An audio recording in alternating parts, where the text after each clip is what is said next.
In the winter of 1959, deep in the frozen expanse of the Ural Mountains, 9 hikers vanished without a trace. The victims were seasoned university students carrying adequate winter gear, fully capable of surviving the sub-zero conditions of the Russian wilderness. Yet, weeks later, searchers found their tent completely abandoned and sliced open from the inside. The bodies were discovered scattered miles away down the mountain. Some were partially naked, wearing only socks or entirely barefoot in the deep snow.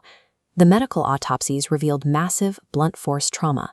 Hiker Lyudmila Dubinina had suffered multiple crushed ribs, and her remains were missing her eyes and tongue entirely. Fleeing a functional shelter without boots in deadly cold, coupled with brutal physical trauma, defied standard logic. It created a vacuum for paranoia to take root. Original Soviet investigators vaguely attributed the deaths to an unknown, compelling natural force and abruptly closed the case. In the absence of solid answers, speculation thrived. Over the next 6 decades, 75 different theories emerged, from secret KGB weapons testing to attacks by an aggressive Yeti.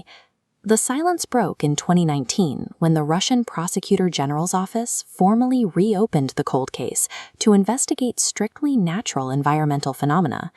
Stripping away the folklore now reveals a specific sequence of events rooted in modern medical and earth sciences.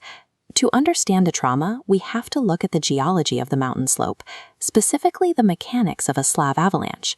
Unlike loose powder, a slab avalanche occurs when massive, solid blocks of packed snow break loose and slide as cohesive, concrete-like units. This immense weight matches the 1959 coroner's report on Lyudmila Dubinina, which cited a large, blunt force causing severe closed-chest injuries.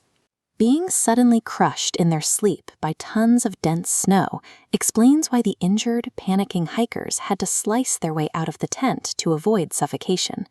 This violent geological collapse left the group critically injured and stranded in the dark.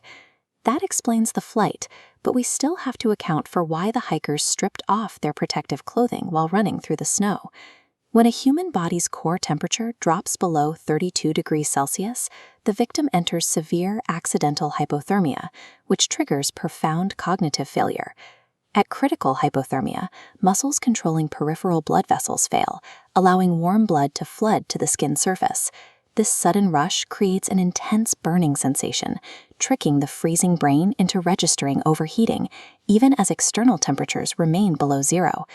The sight of barefoot, naked hikers in the snow represents the tragic, involuntary endpoint of human thermoregulation actively failing. Lyudmila Dubinina's missing tongue, eyes, and upper lip have fueled Yeti legends for decades. However, the actual autopsy file provides critical environmental context.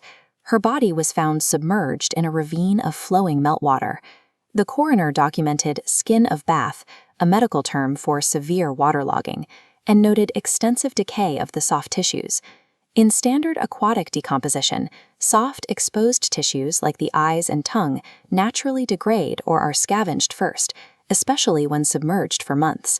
These missing features resulted from the predictable, clinical process of postmortem decomposition in a wet environment.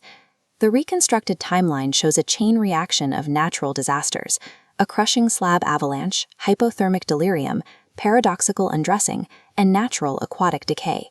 Examined through the lens of modern medicine and environmental physics, the incident leaves no room for aliens, cover-ups, or mythical beasts.